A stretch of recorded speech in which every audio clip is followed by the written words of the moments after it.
I want to show you just how much this surge has come up in the past half hour or so. So this is US 19, the main stretch of road.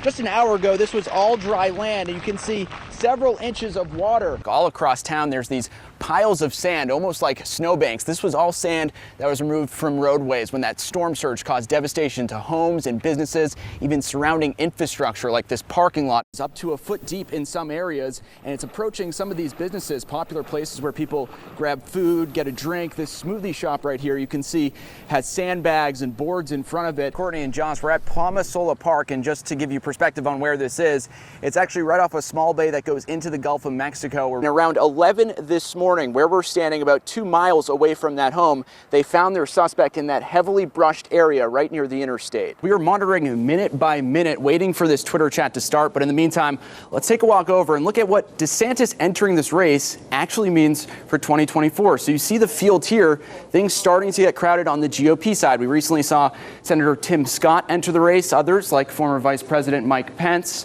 former New Jersey Governor Chris Christie, all weighing whether or not to run. This appears to be a crime of opportunity when parents were sitting here in the bleachers last week paying close attention to their kids' Little League baseball game.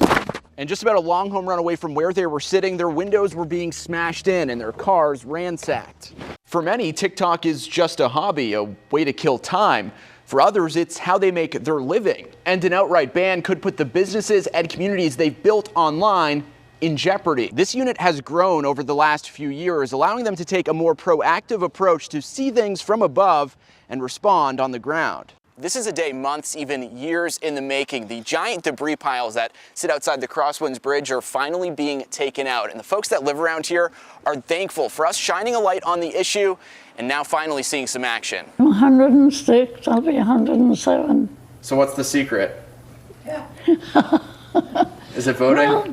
Well, I think good living. River Drive here is just the river now. There is several feet of water surrounding all the homes down there, and it's going to look like this for a little while longer. This is our mailbox. We had to take it off because it wasn't bolted properly, so it would have floated away.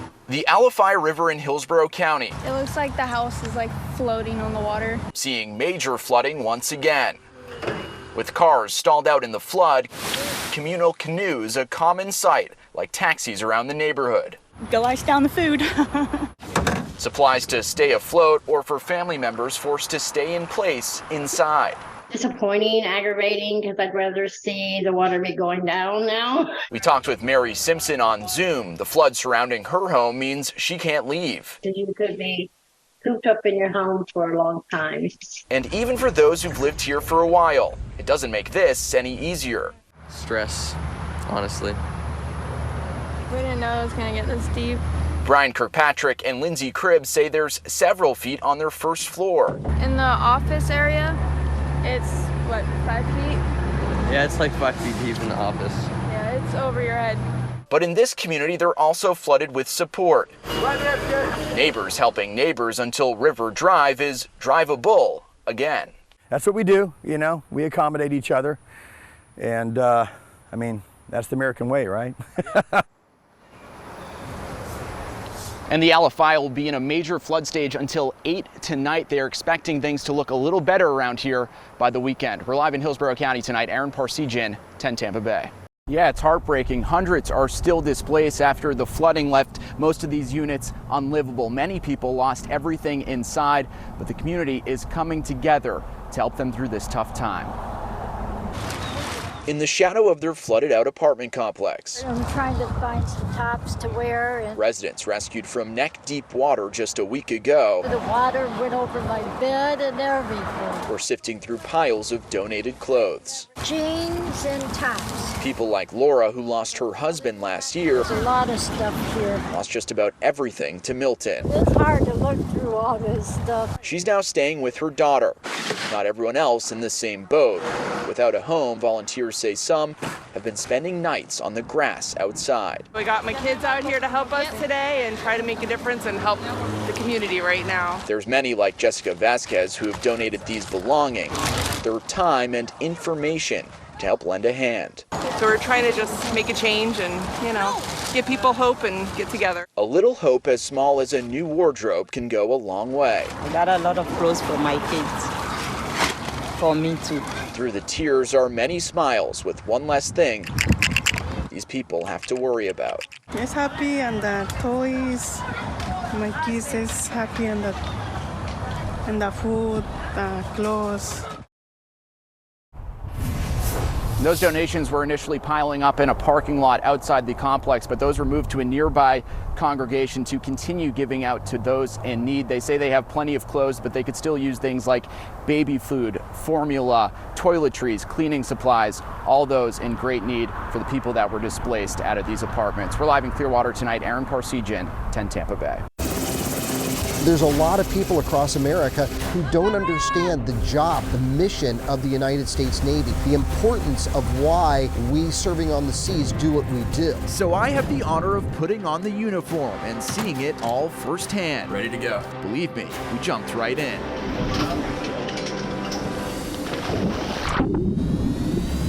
Every Navy sailor goes through aviation survival training. You're not always going to be flying over solid ground. Wearing full flight suits to boot, you need to be able to swim, tread water, and survive a potential crash landing. You need to know how to get out of your aircraft safely and how to extend your survivability in water until that rescue comes. It's a requirement before anyone, including us, can take flight. There's a whole lot of work that I think people don't see that really goes into making these things fly. And meet 6th generation Floridian Commander Andy Connor, call name Noodles. you hear the cool ones that are, in the movies. That doesn't normally happen that way, so usually it's something funny that happens. For him, it was a plate of spaghetti that fell out of his Nighthawk helicopter. And I got in a little bit of trouble for that, so but that's how that ended up. Aside from the call names, what aviators like Commander Connor do is serious business. Well, this is a Nighthawk. You can see the crews up here supporting many missions across the world, including things like supply drops.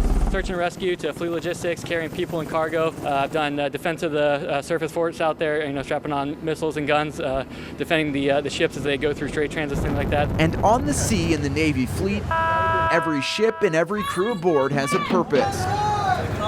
Landing crafts like this one can go right up to a beach, dropping a ramp and anything or anyone they need to get on shore. Cars and Marines. Petty Officer Ariel Bonilla emigrated to Florida from Ecuador, joining the Navy as an engineer on one of these ships shortly after. I love what I do. I enjoy it. I like to learn. I think it's for a better future. And right now, the Navy is training for the future. Sailors in the security force use these high-tech simulators. Drills like this sharpen their skills. We're gonna have a boat come in. Because any mistake on the water could be the last one. A sentiment ringing even louder where sound doesn't travel, deep below the ocean's surface. There's a reason we call it the silent service. Submarines are among the most vital, sophisticated, and confidential assets in the fleet. Electrician's mate Michael Sherman grew up in Weeki Wachee. I served as a lifeguard there my junior spring. Now he teaches other nuclear electricians how to maintain these vital units of our military. Makes me feel like I'm a part of something bigger, even though it's not seen by very many. And every hometown hero we met shares that in common. Each hold a unique job that supports the overall mission to maintain freedom on the seas, project strength, and protect America from attack. In Norfolk, Virginia, Parseghian, 10 Tampa Bay. Number 5. Patrick McFeely is one of the few and the proud. Outside his Sarasota County mobile home waves the Eagle, Globe, and Anchor, alongside the flag he signed up to defend. My partner passed away, so I came down here, and I love it down here. The Marine Corps veteran makes ends meet with pension payments from the VA and, after he turned 62, Social Security. It was like $2,400 a month. Not a lot, but enough to get by. And things were fine until a few weeks ago when he got a letter in the mail. Your entitlement to compensation and pension benefits has changed. As a result, you were paid $108,000 more than you were entitled to receive. The Department of Veterans Affairs says McFeely was overpaid more than $100,000, and they will withhold money each month to pay back his debt. And so when I called, and all I got to run around and saying that it's because I collected Social Security. And they didn't know it. And they said I didn't report it, but when it's documented that they know I was collecting Social Security at the time. On top of that, the VA notified him nearly 10 years after he began collecting Social Security. Every year, overpayments to Pat ticked up roughly $10,000. Throughout, he had no idea there was any issue. I'm hand to mouth, and I'm going to be 72 in January, so it's, it's a little bit late to try to collect $108,000 from me.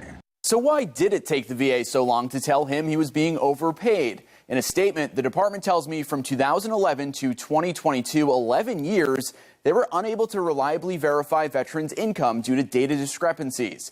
In 2022, when they were finally able to, they determined nearly 10,000 vets were overpaid. In many cases, like McFeely's, it spanned years. At the bottom of this letter, it says how to manage financial stress.